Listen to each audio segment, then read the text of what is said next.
the families of Ng'eno, an extension, the family of the Ntutus, the families of Sport Pesa, a young man who worked for the county government of Narok, the family of Robert Kipkoech, Carlos, the families of Nicholas, the photographer, and the families of Amos Kipngetich.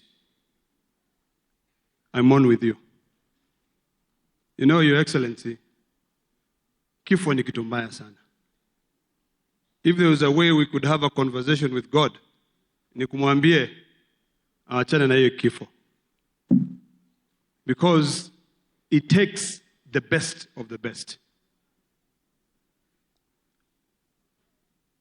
Your Excellency, I'm very emotional because I knew Ng'eno very well.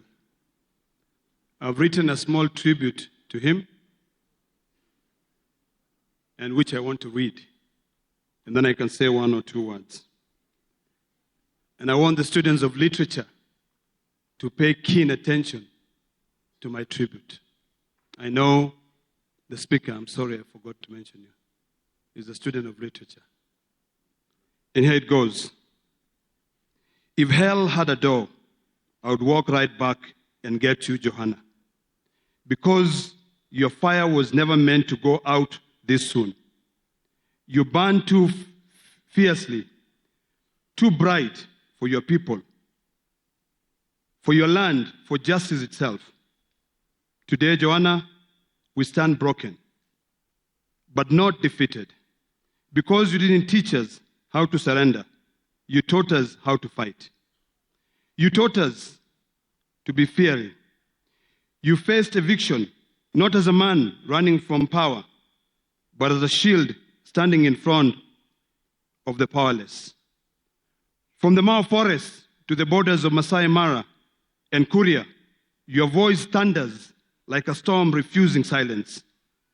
You carried the pain of your people in your chest and turn it into courage that frighten those who profit from fear. The sky may never claim you in life, in fire, and steel, but your spirit, that restless, defiant flame, still walk among us.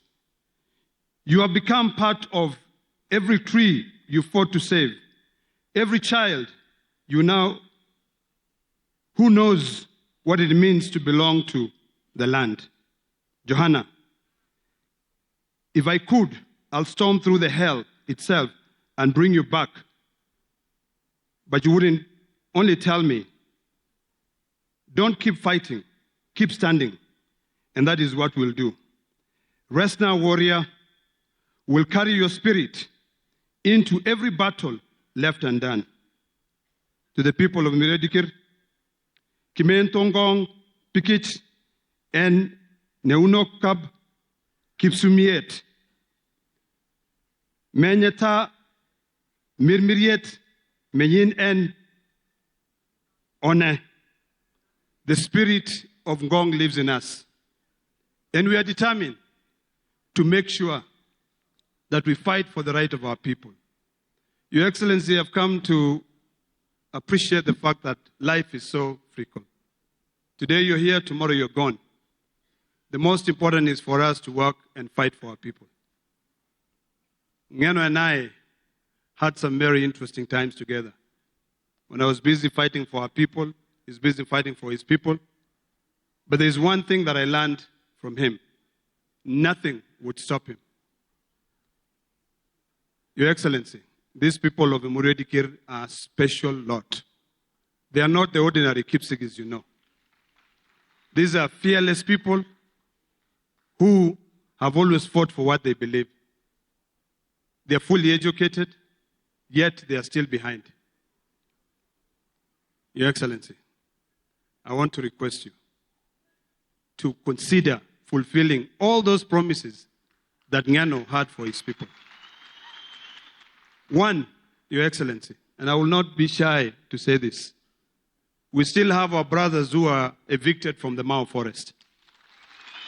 And I participated in that without any apology to save this environment. But Your Excellency, we were supposed to compensate those people. I want to request you that we consider compensating those people. Give them a life.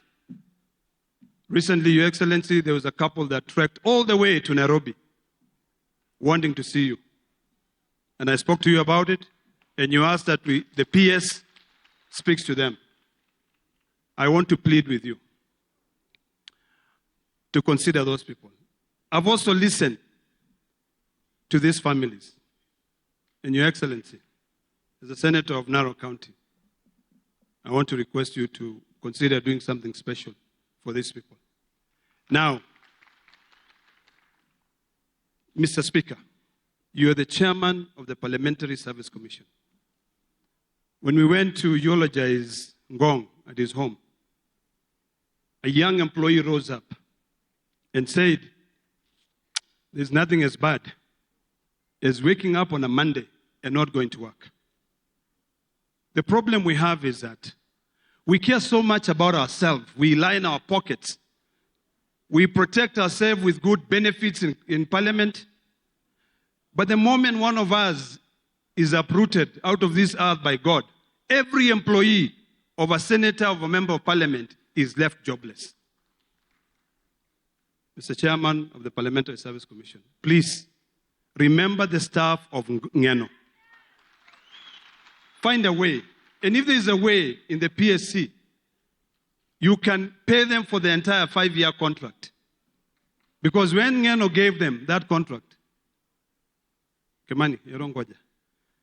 when Ng'eno gave them that contract, they were assured of staying for 5 years. So I really want to plead with you to consider them. Finally, Your Excellency, we came by road. The roads here are dilapidated. Please consider, and in fact it was very funny because when we were passing through Bomet, someone stopped our car and said, hii ndio barabara ya kwenda Singapore. And ndio inaenda kwa waziri wa barabara. And we told them, no, we are making strides. So I would like to request that you consider helping us so that these roads, hata ile barabara, ile daraja ilitengenezwa juzi, imeenda tena na maji. So that at least our people who are left behind can be able to continue supporting. This county of Narok and Bomet and all the neighboring counties here are industrious. When you walk around these areas, you see economic development. You see milk in the streets. On the road, you see people carrying fodder. But the problem is that the roads are so dilapidated, they cannot be able to get that food to the market. I want to end by saying we will miss Ng'eno. And I think the clergy here, you need to teach us on how to have a conversation with God to suspend death. Thank you so much.